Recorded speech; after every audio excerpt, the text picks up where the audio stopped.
space. You are tuned to the emergency station.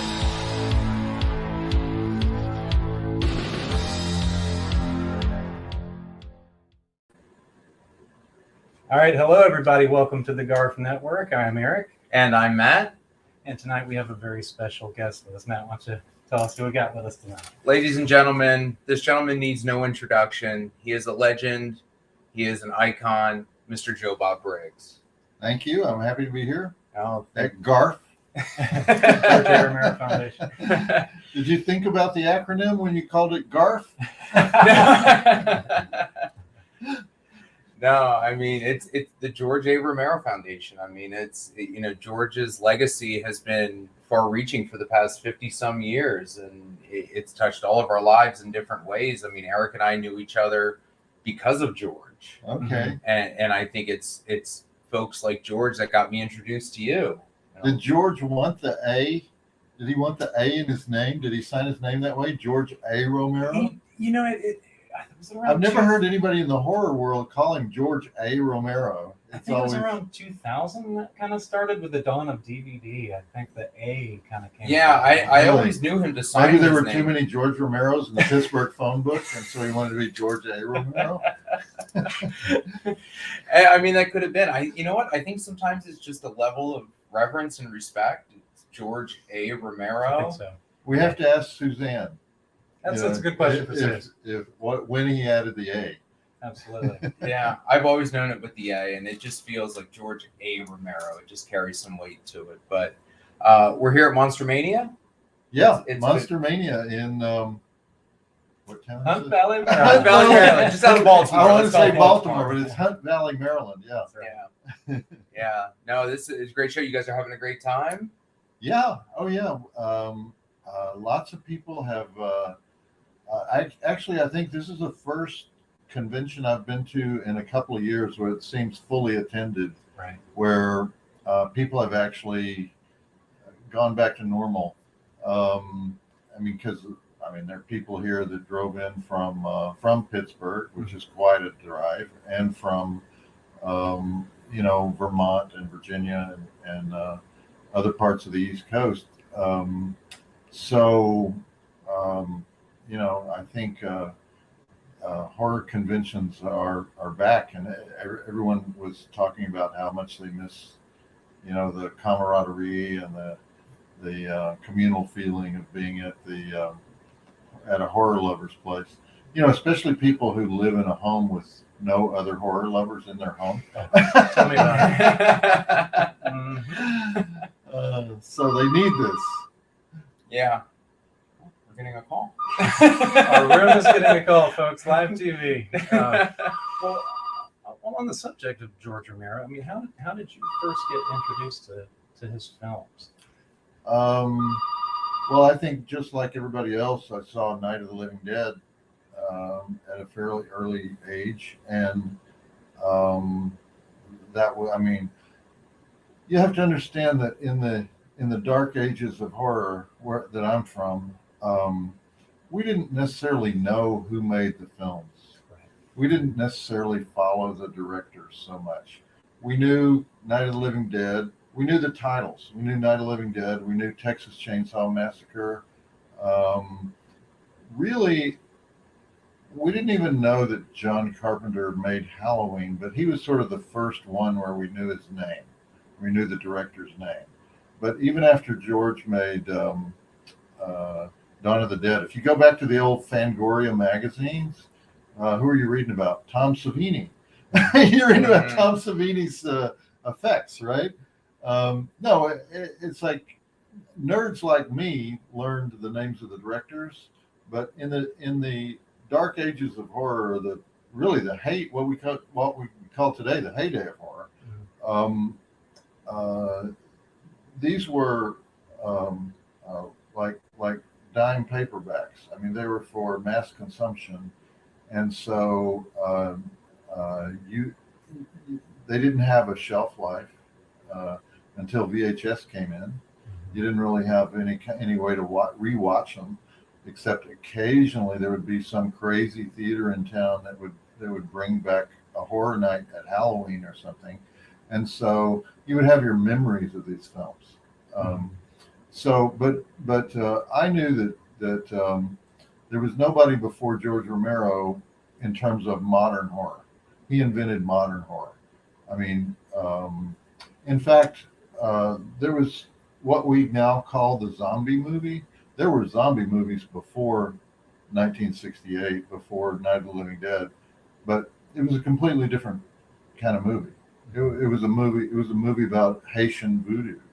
All of them were that way, and you had a master manipulator voodoo doctor in all those movies, and he would create Walking Dead slaves for himself, and they would be liberated by sometimes they'd be liberated by the missionary who came to Haiti, and that was what zombies were. And so George Romero invented zombies. I mean, he invented what we think of today as the zombie, which is somebody who actually comes out of a grave and is animated and vicious. And so a lot of times they say, well, it wasn't the first zombie movie. There was White Zombie, and there was I Walked with a Zombie, and there was all these. Well, two different things, apples and oranges. And so all of these things we have today, like the Walking Dead, doesn't exist without George Romero. It doesn't exist without the preface of all of the George Romero Dead movies. So so in that sense, he was a pioneer. I think he was an accidental pioneer, just like all of these early horror directors. They didn't grow up at 5 years old saying, I want to be a horror director. They wanted to make movies. And so it ends up being the easiest way into the industry is to make a horror movie. And that's what happened with George Romero. That's what happened with Tobe Hooper. That's what happened with John Carpenter. He didn't set out to be a horror guy. And I mean, the first guys who set out to be horror guys were the Friday the 13th guys, And so what do you have there? You have the weakest formula series, of the big franchises, Wes Craven didn't set out to be a horror director. He was an English professor. But it all goes back to George Romero, because he set the template for not just zombie movies, but for indie horror films that could make it on their own outside the studio system, outside the distribution system of the time. When you think of George, what's the first movie that comes to mind? Night of the Living Dead. Yeah. Yeah, definitely. Because it was so, because it changed everything. It just created a whole new world of indie horror that did not. I mean, if you go 2 years before Night of the Living Dead, you're talking about William Castle films. You're talking about Whatever Happened to Baby Jane. The most innovative series you have before that is the Edgar Allan Poe series by Roger Corman films. Yeah. But those are all traditional Gothic horror. They're in old castles. They're period pieces. There's a type of the horror film is not modern yet. It's still Dracula and Frankenstein and old castles and so suddenly in 1968 you have youth horror. You have modern settings. You have young people. You don't have to always have Vincent Price and Christopher Lee. You can have young people starring, and all that is the things that that one movie, Night of the Living Dead, changed. It changed the whole spectrum. And you had films after that were done in the traditional way. You had Hammer films searching for an identity after that, actually. Right. They were never able to make the transition. And so by the mid-70s, Hammer Films is gone. It's gone. Costume drama horror is gone. And everything after that, then it's sort of like the Americans take over from the British, because all the stuff, all the early stuff, even if it was an American film, it had some British element or it had some European element. After George Romero, that's not true anymore. John Carpenter is like bedrock, small town America, USA. You know, it's Haddonfield, Illinois. You know, there's no Dracula Castle. You know, it's and so that's what he did. He brought horror into a new era. I don't think he was necessarily aware of what he was doing. He was just an incredibly inventive filmmaker who knew what made sense at the time, you know, and then he expanded on that as the years went on, and even when he was making, you know, non-horror films, they had these contemporary horror elements in them, you know. Right. So yeah, pioneer, the pioneer. It's interesting, and out of all the elements, you didn't mention the violence even once, which was considerably escalated. That's true.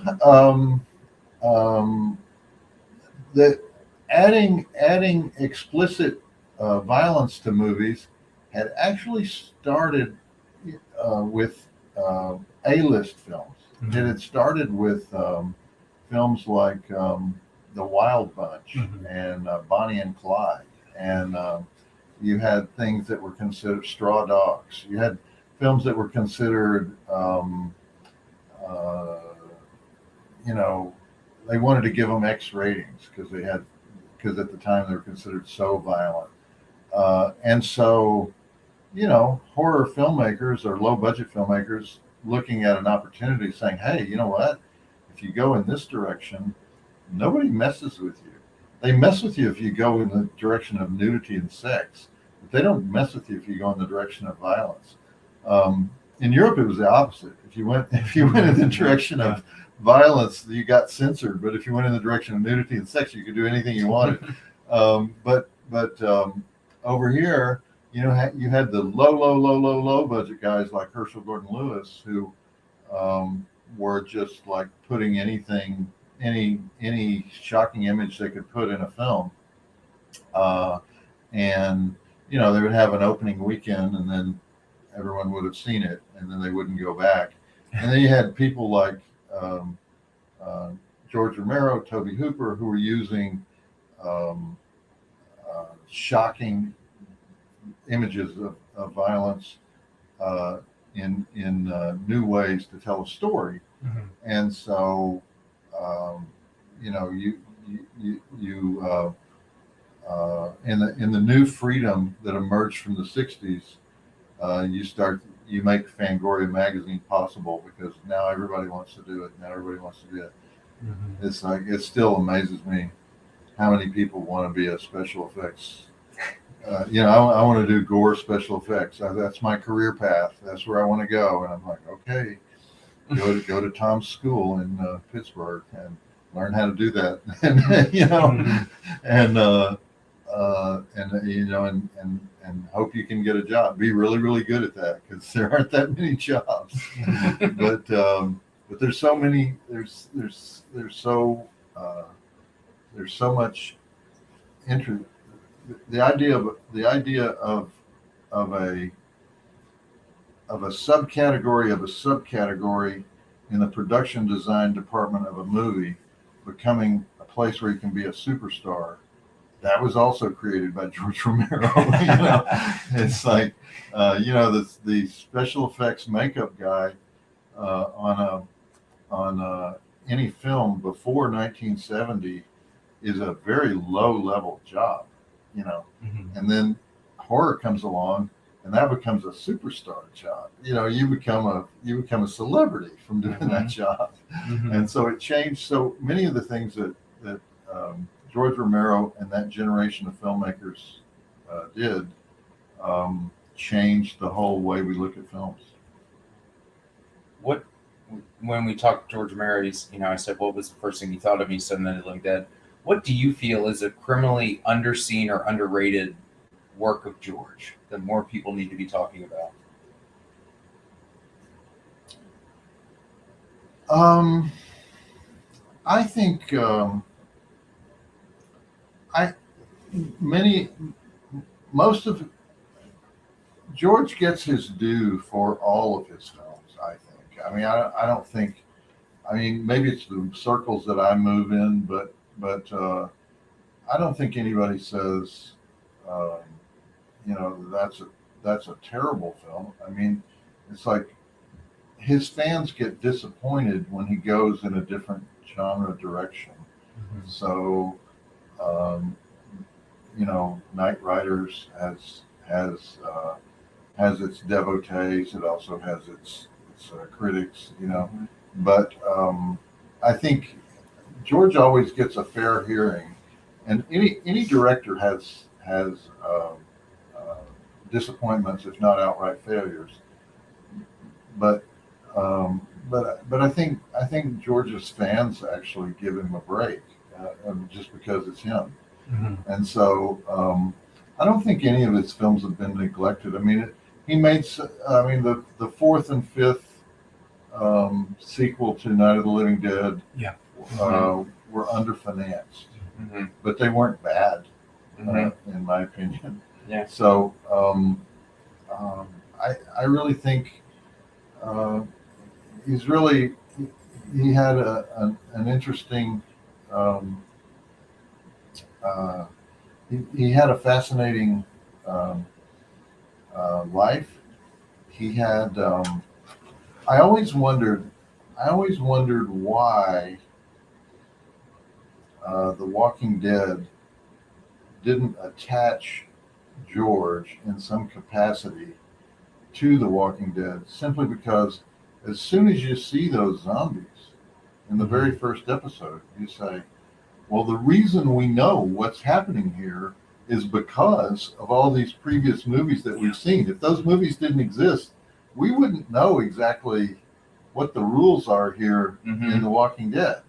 I mean, I, I, I don't know if they do, but I would think the creators of the comic book and the original series would both say, yeah, it all goes back to George Romero. It all goes back to the Dead trilogy, Mm-hmm. But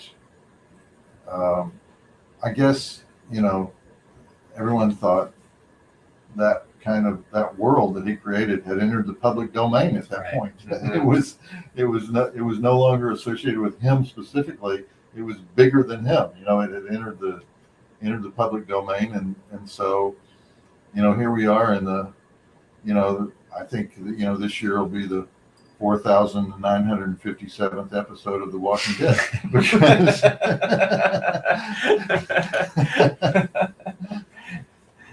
You mentioned a couple times earlier about how, and it just got me curious about how movies would come and go, and you'd never see them again. You might catch them on TV, but were you a collector at all, or how did you go about seeing movies again? No, I was never a collector of movies. I mean, before VHS happened, you had to be alert and eagle-eyed, and when the repertory theater brought the movie back to town, you had to go watch it.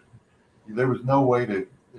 I mean, yeah, you could go to some film libraries in LA, or there was one in New York, and conceivably you could go in there and you could pay a fee and they would run it for you on a 16 millimeter projector or something. Mhm. But you really had no way to.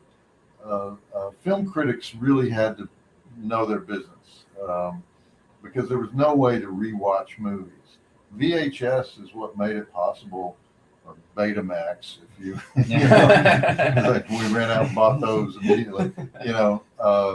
That's the first thing that made it possible to own media, and so that led to an explosion in film criticism. But that was still nothing compared to the explosion in film criticism that happened when the internet happened.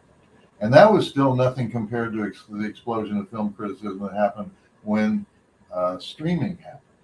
And so today, that's why we have more film critics than we have movies. So when a movie comes out, You can instantly read 100 reviews if you want to, because the accessibility of not just today's films, but all the films of history. I mean, there's rarely a film that I can't find, even if the research people tell you that's not available for streaming right now. It's like, yeah, it is. Well, we'll come up with a way. Yeah. And so that's quite a difference. So, I mean, a filmmaker like George Romero is making a movie with the assumption that once it's played off around the country, it's gone. Mhm. And that was true of most horror movies, really up until very recently. Once they were played off, they were gone.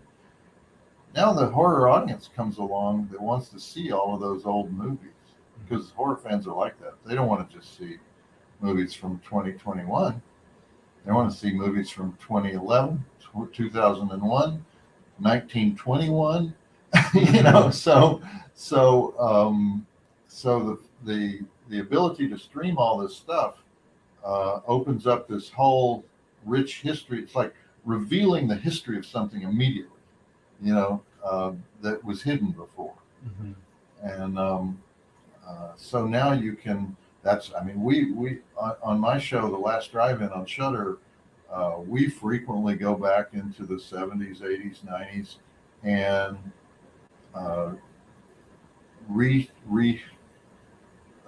reinterpret a lost film. So, and sometimes it's because it's a not that good but weird film, and sometimes it's because of a weird just a strange film that was overlooked, that was actually pretty good. Mhm. And so we did a film called Demon Wind, which is, no one's ever going to say it's a great film, but it's kind of a fun film to watch. And within 3 months of us bringing it back, they were using it at midnight shows. Mhm. And so some of these films can have a life. They can like disappear for 30 years, and then suddenly some curator at Alamo Drafthouse or someplace, says, this film is neglected. I'm going to present this film, and it starts to have a second life with a whole new audience. And that's something that's never existed before. I mean, you didn't have films making a comeback in the golden age of Hollywood. That never happened. In fact, they usually, if someone in the film had died, if one of the principal players had died, they would never show the film again. Really? Yeah. You were talking about curation films. I'm curious how that changed from moving from TNT to Shudder, as far as like what you were allowed to bring on the air. Do you have more freedom now? Well, no. I mean, we're allowed to bring on anything, but TNT had this vast library that had been, Ted Turner had gone and purchased all these films. Ted Turner was the pioneer of film libraries. He recognized as early as the 1970s that much of the future of TV would be old movies. And this was at a time when the studios didn't put much value on their old movies. In fact, they let a lot of them vanish because the original negative was not taken care of. Mm-hmm. And so Ted Turner went and bought a bunch of film libraries. He bought everything MGM owned before 1982. He bought, there was a book this thick of all the films that Turner Entertainment owned. And so I had a lot to choose from. Plus we could license other films. Plus nobody cared about horror. So you could basically just call up the studio and say, we want to show this one, and they give you a price and you run it. There's never any problem with licensing. Now, fast forward to the present, and everybody wants horror films in October. All the networks want them. A lot of these films are licensed long term by various networks. The franchises that were despised in the 80s and 90s are now beloved. And so they suddenly, when I would publish a book, I would call up Paramount and say, I want to use this photo from Friday the 13th Part 6. And they would say, yeah, sure, use it. And then today, if you called them up, they would say, yeah, that'll be $4,000. And so the landscape has changed as far as what's considered valuable. So we license what we can license, and a lot of times they'll say, yeah, you can license it for like 2 months. Yeah. And like, we don't want that. We want people to be able to access it later.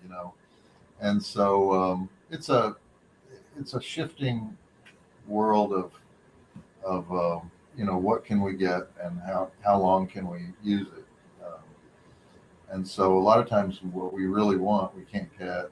And a lot of times what we didn't think that we wanted, but suddenly it turns up, we get that, we grab it, So it's not as, also, when I was at TNT and on Movie Channel, I was on 52 weeks a year. So it didn't matter if we had weeks, off weeks, we're coming back next week. We're always coming back next week. It doesn't matter, Whereas, the Shudder season is 10 weeks. I mean, we sometimes do specials, but it's basically a 10-week season. Well, we can't afford to disappoint people many times in a 10-week season. So we have to be really careful about what we get and how we present it. And when we do have turkeys, and maybe I think they're turkeys, but my director doesn't think they're turkeys, or we have disagreements about what constitutes a turkey. Then we try to come up with innovative ways to make it interesting anyway. That's what you're supposed to do if you're a host, if you're a horror host. You're supposed to, let's look on the good side, people. Is it harder to make certain films interesting now versus the TNT days? Because there's been a lot you've done on Shudder that I've never been exposed to. I know when you did Tetsuo the Iron Man, my buddy Will texted me. He's like, "Oh my God, this is the greatest thing ever!" And I was like, "I have no clue what's going on." And I'm like, "What is happening?" And I was enthralled by your additions to the film and everything. But I mean, is there a difference? Tetsuo the Iron Man, I was always aware of that film, but I would have considered it an art house film. I never would have considered it a horror film. I wouldn't even have called it a horror film. My director, who is 35 years younger than me, regarded it as part of the body of horror work, and he was like, "Oh, we got to show Tetsuo the Iron Man." And I'm like, "Well, what are we going to art house?" No, horror people, they're gonna dig it, And I'm like, I don't think they're gonna dig it. I don't think the same person that loves Freddy Krueger is gonna like Tetsuo the Iron Man. Oh yeah. Well, we're gonna throw a wide net. We're gonna be all, we're gonna do all these things in horror. And so, and I trust him because he's been right more often than he's been wrong, And so we did Tetsuo the Iron Man. I'm not a fan of Tetsuo the Iron Man. I understand the place it has in film history, mostly as it related to the punk movement, and the things that were going, cyberpunk, that were going on at that time, early 90s. It was influential in many ways, but when we do that, we have to get a little bit more academic than I like to get. Now, I can get down into the academic nitty gritty with anybody if they want to go there, But I don't. I I get all these. There's a lot of professors now that write books about horror, and I get them. They come in the mail, and they put me to sleep. And I don't want to go down that road very far, And so, yeah, we do try to like have all kinds of horror, all different kinds of genres, and we'll occasionally go there, but I don't want to go there too many times. Can you talk about when you first started doing the hosting and developing your persona, and how did you come up with that? I mean, at the time we basically had Elvira or Sven Gulli type of hosts. How did you develop the Joe Bob persona? Well, I'm basically a writer, so I started out with a newspaper column called Joe Bob Goes to the Drive-In, and the reason I invented Joe Bob Goes to the Drive-In, as opposed to just doing straight reviews of stuff, is that these movies that I loved, that I wanted to spotlight, were not reviewed at all in newspapers. They were considered trash, and they were considered beneath the dignity of a daily newspaper. And so I had to create some kind of structure by which I could get them into the newspaper. And so by using a persona and using humor and using and by sort of burying them in a place where the editors wouldn't read it, I was able to get the reviews into the paper and establish a following. And by the time the editors realized it was in the paper, it was too late. It established a following, and so I was able to get it syndicated and moved on from there. And then when I went to TV, it was just an extension of that. It was just we're going to get down and dirty tonight, and we're going to watch these movies that your mother doesn't want you to watch. And so that was kind of my standard, movies that your parents don't want you to watch. That's what I reviewed. Mm-hmm. And movies, and at the time that I started, those movies were almost exclusively at the drive-in where I lived, which was in Texas. If you lived in a very urban area like New York City or San Francisco, those were at grindhouses, So the same movies that I was reviewing at the drive-ins in the South were playing on 42nd Street in New York City. They were playing in what they call the Combat Zone in Boston. They're playing in the downtown LA, on Broadway in LA, which was a very dangerous place to visit in the 80s. And so these were movies that were simply not reviewed. They were reviewed by the trade publications, by Variety, by Hollywood Reporter, but they were just reviewed in the sense of the way, if you're making pork and beans, there's a trade publication that reviews your can of pork and beans compared to the other guy's can of pork and beans, and so basically reviewed it on an economics basis, Mm-hmm. And so I was doing these reviews, and there was one other guy who did a fanzine out of New York City who was reviewing the movies, and that was it. There was nobody cared about these movies, mm-hmm.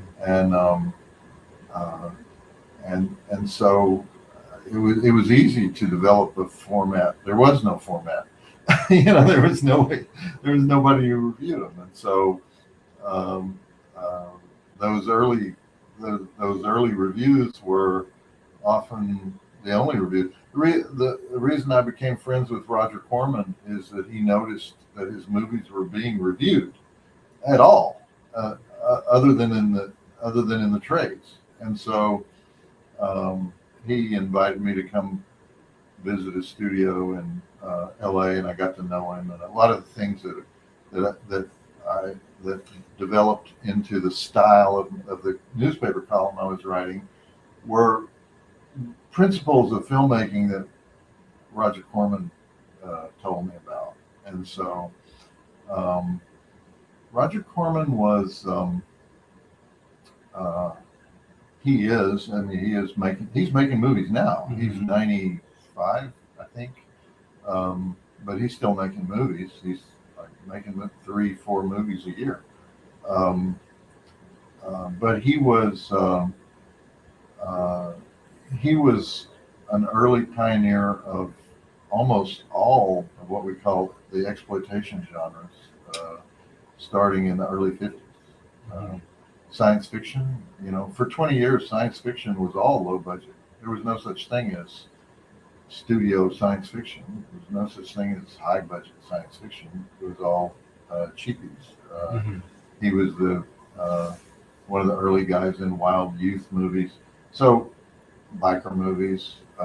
So all of this is what I was reviewing, and nobody else was reviewing it. So whatever rules I made up, those were the rules.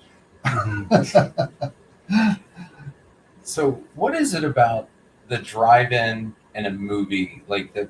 The drive-in will never die has become a lexicon that a lot of horror fans say, obviously because of you. So what is it about a movie being shown at the drive-in that kind of has given it a different weight to it? Well, oddly enough, and this doesn't make any kind of logical sense, but if everybody is sitting in their privacy of their car watching the movie in the outdoors, they feel closer together as a community than if they're sitting right next to each other in chairs in an indoor theater. Now, why would that be?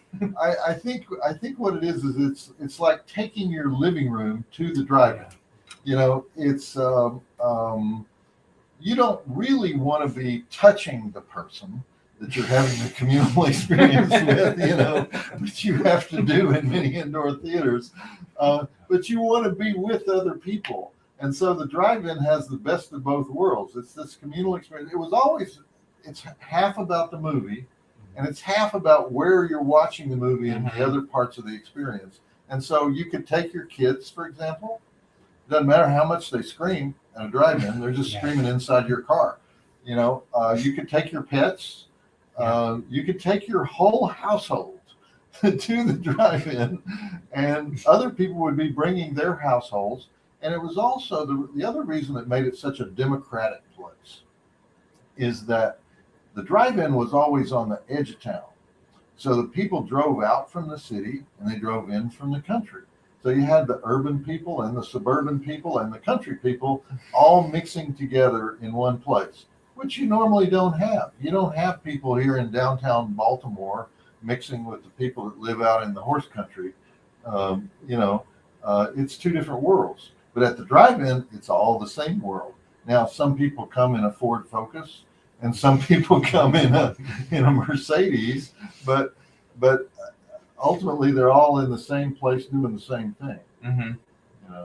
Yeah, because I know recently you guys were up at the Mahoning Drive-In in Lehighton, which is one of my absolute favorite places to go. And a friend of mine, Jeff, had his film Terror Trip showed there, and it was like a badge of honor to have your film shown at the drive-in. So where do you see the future of the drive-ins? Well, COVID was very, very good to drive-ins because there was several months when the only places you could watch first-run theatrical movies were at drive-ins. All of the box office grosses were drive-in grosses. And many people who had not been to a drive-in in 20 or 30 years went back to the drive-in.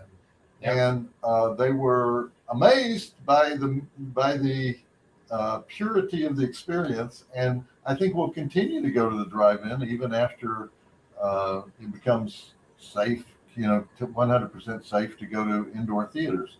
But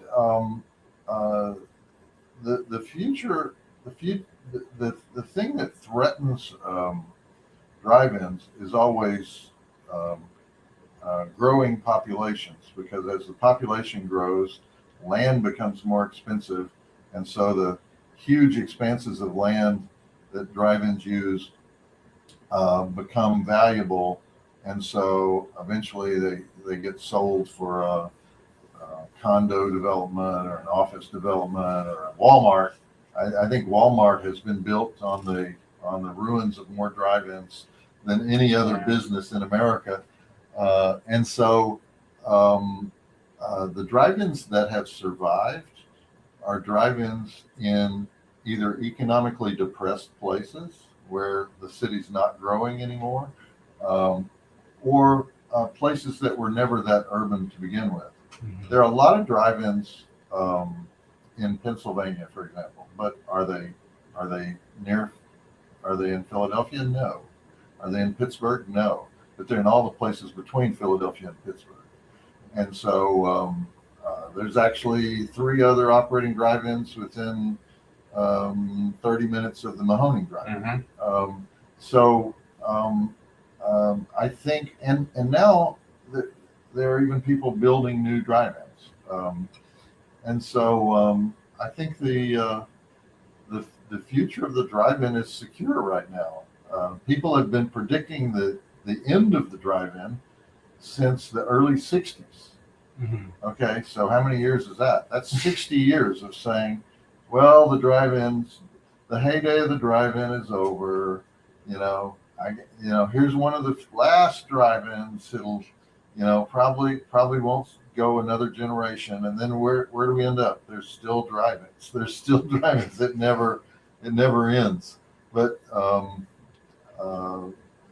it's this enduring American thing, and it is American. It doesn't exist anywhere else in the world. There are drive-ins here and there in other countries, but nothing like the tradition that we have here. The marriage of the cinema industry and the automotive industry is like that's 2 things Americans love. Add some hot dogs to that, and you got that's pure Americana. How do you see the traditional theater business model? Is that something that's going to fade away, or the traditional theater of a theatrical release? As long as the theater provides something more than just the movie, theaters can still thrive. My buddy Tim League, who founded Alamo Drafthouse Theaters, he knows the secret, and that is provide a whole evening experience, not just a movie. So he provides food, he provides alcohol, he provides special guests. Sometimes the actors who are in the movie are in the theater. He provides all kinds of special events all the time at his theaters. And his theaters, up until COVID, COVID closed all indoor theaters. But up until COVID, he was constantly expanding. One of the few constantly expanding theater chains. I think that's the future of exhibition. People still want to go out. They still want to leave their homes. They do not want to watch every movie on their phone. They will watch movies that they don't care that much about on their phone. They do not want to watch the latest Marvel movie on their phone. So I think the traditional chains, like the AMC theaters, the big ones, the Lowe's theaters, I think those chains are inextricably tied to blockbusters. If they don't have blockbusters, they die. But the smaller chains, the art house chains, I think they will thrive because they're going to offer unique experiences with live events combined with movie events, and they're going to offer a much more relaxed viewing environment. Like I say, when they serve food and drink, it changes the whole experience. And so I think there is a future for theatrical. It's just going to be, we're not going to be in 3,000 seat auditoriums. We're going to be in 150 seat auditoriums with a lot of amenities and a lot of special events. What? Because obviously you have a second life with Shudder. Obviously we grew up with you on cable and everything. We were kind of touching on it earlier. What has always been on your wish list to cover and present to people that you've never been able to? Things I've been able to present. Well, we presented the Texas Chainsaw Massacre on Shudder, I tried to present it on every previous show I'd ever had, and it was on the banned list. You know, you couldn't show it on cable TV. There are a lot of. I would like to go back. If I had my druthers, I would really go back to the 1930s and 1940s and present a lot of these forgotten films from those eras, because they are neglected. The problem is you can't get programmers to get behind black and white films. Yeah. And you especially can't get programmers to get behind black and white films where people speak with accents that are not considered modern accents, you know. And so a lot of those films are a tough sell. They're a really tough sell. Even famous ones like Todd Browning's Freaks. I tried to get Todd Browning's Freaks on TNT every year. And we owned it. Mhm. It was out. It was sitting there, and they didn't even use it. They didn't run it anywhere. And it was like just sitting there. They 100% own it. And I say, "Here's the one I want." They say, "No," and they say it's black and white, and it's from the 1930s. People are going to surf out as soon as they see the black and white. They're going to surf to another channel. We're not going to let you show it. And so they never let me show it. I've never hosted it. You know, I would like to host it now, but I think now. I'm not at a place that owns it anymore, so I don't know how to get it. I don't know how to go and find it. Yeah, I think the last really uncurated part of the horror history is really the early part. Oddly enough, I mean that's what scholars go and look at all the time. But as far as the general public, they don't know a lot of those films, and I would like to explore that.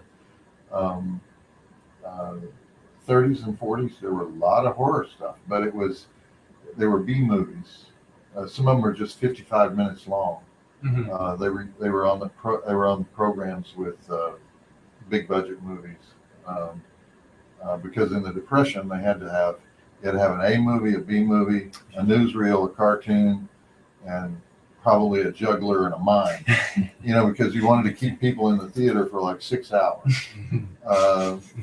And so you had all these B movies that were made really, really cheap. That's the definition of B movie. It was like, is that it was the cheap movie that went with the good movie. Went with the A movie. And so a lot of those were horror films, and they haven't really been re-released in any major way. Mm-hmm. I think that would be a great book, just a compilation of. Because I now I'm looking for some recommendations. I mean, how does that differ with they don't want to go back to the older movies, but you guys have done the VHS specials, you've done Cannibal Holocaust. So how did those films get there? But the pioneer films, the early films, the 80s are special. Now, why are they special? I don't know. I lived through the 80s and I thought there was a lot of crap in the 80s, but the 80s have an aura, and I think the aura is created by the fact that anything goes in the 80s. You could make any kind of movie. VHS had just started. You had all these mom and pop video stores all over the country. They needed content, and so a lot of low budget filmmakers said, "Oh, you want content? Oh, you'll take anything? Okay, it's Monday. I'll have the film done by Thursday, and then you'll have it next week." And so a whole lot of stuff was made in the 80s, and there were no rules. There was no, everyone says that they know the rules for the slasher. Well, they don't really know the rules for the slasher, because you go slasher by slasher by slasher. All of them have a different set of parameters. The slashers today are formulaic. If somebody says they're making a slasher, we kind of know what they're making. But in the 80s, that was not true. You had a lot of movies that today we would just say, "Oh, it was one of those slashers," but it would have some element that made it special. Mm-hmm. And so you just have this world of exploration in the 80s. That you don't have today. And I don't know why we don't have it today, because it's cheaper to make films today than it's ever been in history. And these film students, they come out of film school and they love horror. And what do they make? They make a documentary about a horror film. You know, why didn't they just make a horror film? You know, like why? You know, how many documentaries have you guys watched about George Romero himself? I mean, there's probably 100 movies about George Romero or George Romero films. You know, okay, all those guys who love George Romero, why aren't they making original horror films? You know, we're not in a period of great experimentation in horror. We're in a period of looking backwards. That's called decadence. That's called a decadent period in horror. You know, it's great that the George A. Romero Foundation is involved in these programs to encourage first-time filmmakers. Don't let them make documentaries.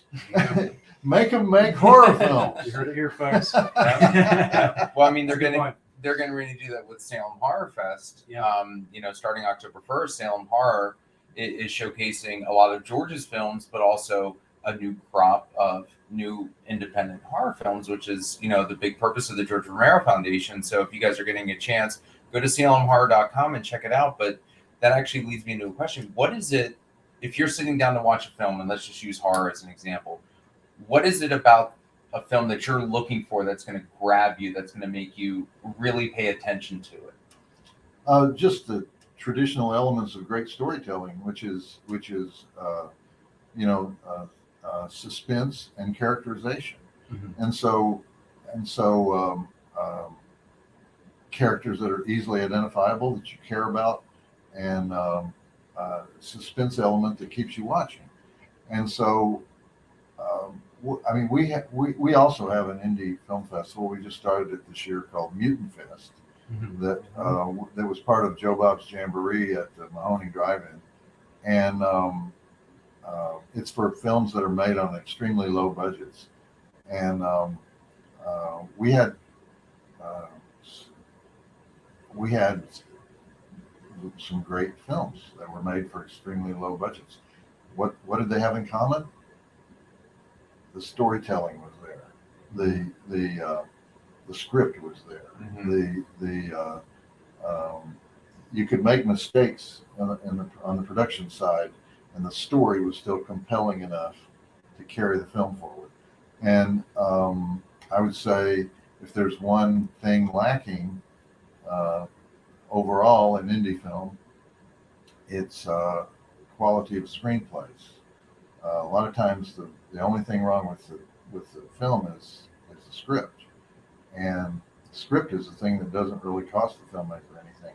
But the filmmaker goes into these projects.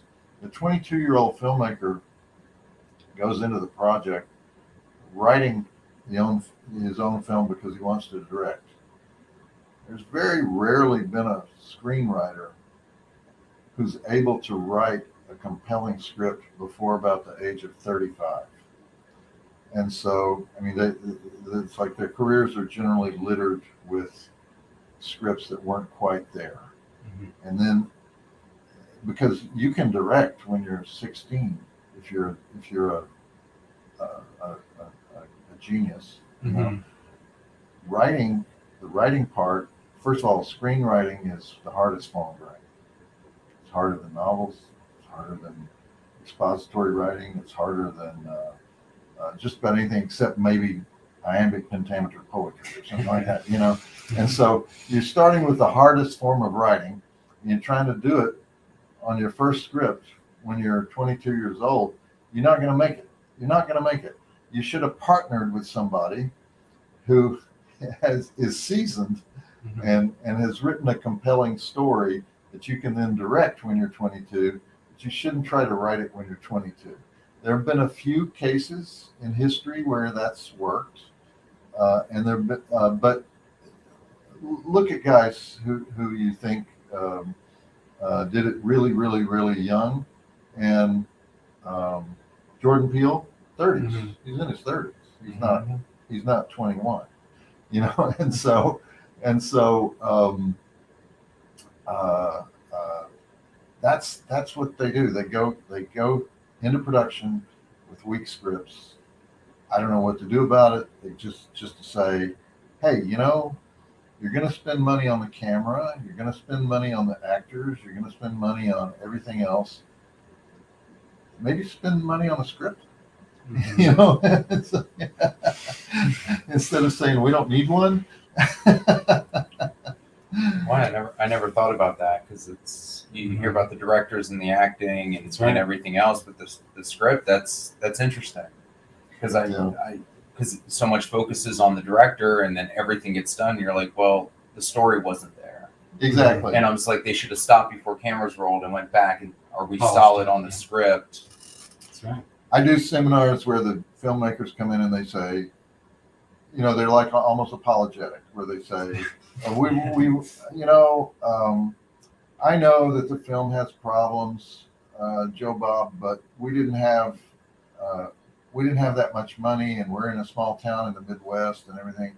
And say, well, actually, the only problems your film had are the things that didn't cost any money, which were the things that are solved at the pre-production stage before you ever turn the camera on. Right. And that seems to be the constant reason for, when you go to an indie film festival and you see a lot of weak films that are not quite there. They're not quite there. They look good. They have some good actors in them, but they don't have the story value. And it's the number one. It's the hardest thing to do, but it's also a thing that doesn't cost anything. Right. I mean, if you can't write and you're trying to make a movie, then yes, it's going to cost something, but that's a good thing, So what if you have to pay $5,000 for a script? It's better than, it's better than the alternative of filming with no script, which is what a lot of them do. So, We've pretty much reached the hour point. Yeah. We want to thank you, and especially coming from Suze, our founder. Thank you so much. I am very pleased to be here at GARF, and I support all your efforts. I'm a GARF. Can I have a GARF T-shirt? You have a GARF Absolutely. T-shirt? Yeah, we'll get you a GARF See what we can T-shirt. do. I want a GARF T-shirt. I want to be involved in your indie film promotions, and I'm really excited for what the Romero Foundation, and I don't know if you still have a relationship with the University of Pittsburgh. I know at one time there was going to be, you're going to put all George's papers and They have the archive. The archive is So there. combination of GARF, University of Pittsburgh, and all the alumni of George Romero's movies, from Tom Savini to Greg Nicotero to all the guys who have come out of Pittsburgh, Tom Atkins, everybody who's come out of Pittsburgh, you should be able to do a lot of good in the world. And I'm, I want to support that however I can. We appreciate it. We very much. appreciate it. And I know next week we're going to see you back on TV with your Halloween special. Halloween Hoedown is October the 8th on Shudder. And we have two very esteemed, I can't announce the titles of the movies. Okay. And I can't announce the guests, but we have, it's going to be a surprising Halloween Hoedown. I'll put it that way. Maybe finally Halloween 3. Maybe. I mean, because we are here with Tom. Don't And get your Tom hopes Atkins. up. Don't get your hopes up. Look, I'm going to keep all my fingers crossed, because Tom Atkins is definitely a national treasure, and we need to get more spotlight on him as much as we can. Yeah, I'm avoiding Tom. He's here at the convention, but he's already vowed to beat my ass. I've seen the stares he's been giving you. Comments I've made about Halloween 3, and so I don't want to tangle with Tom. I do want to remind everybody before we get out of here, the broadcasts from the GARF Foundation are brought to you free of charge, and we want to make an announcement. Actually, on October 1st, the GARF will launch its first annual fundraiser to build the George A. Romero Scholarship Fund. This will enable us to continue to permanently support students and future filmmakers, notably those studying at the Douglas Education Center, Horror Studies Archive at the University of Pittsburgh, Steeltown, and many others. Excuse me. The George A. Romero Foundation will match all donations up to $15,000 to meet the goal. Please join in our mission to enable independent filmmakers to find their voices by contributing from October 1st through 31st, and you can do that at the foundation's website at georgearomerofoundation.org. So definitely stop on by, check out what we're doing, and donate if you can. And again, that's from the October 1st through 31st, and we're matching up to $15,000. So, yeah. So thank you guys very much for your support. We obviously, Joe Bob, again, thank you so very much.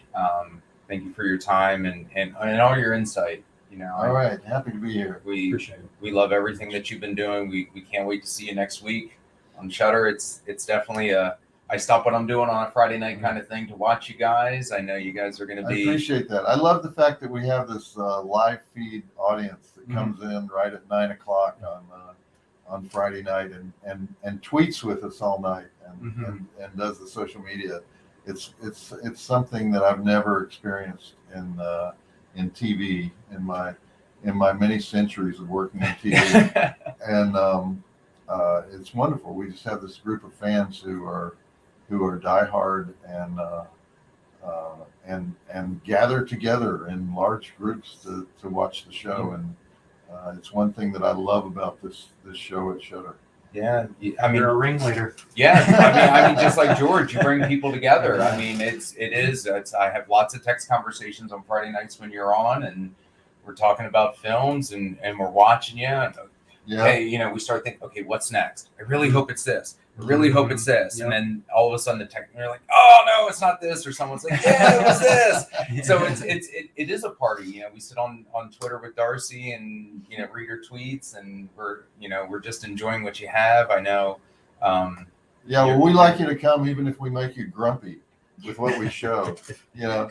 'Cause I've never been grumpy, but I do scratch my head sometimes going, Okay. what am I watching? we do have people that tell us when they don't like what we show, you know, but we're the most inclusive family ever, because we want you to stick around even if you're pissed off. What's he gonna say next? What's he gonna show next? No, Shudder next week. I know my friend Ian's got some pumpkins on your set for you guys next week. He did some stuff for you guys, so I'm so excited for that.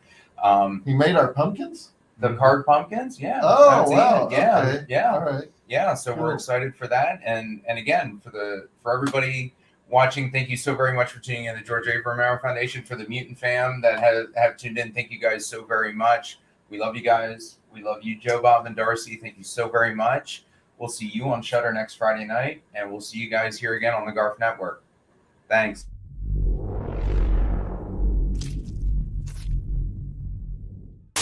Emergency. You are to tune to the emergency station.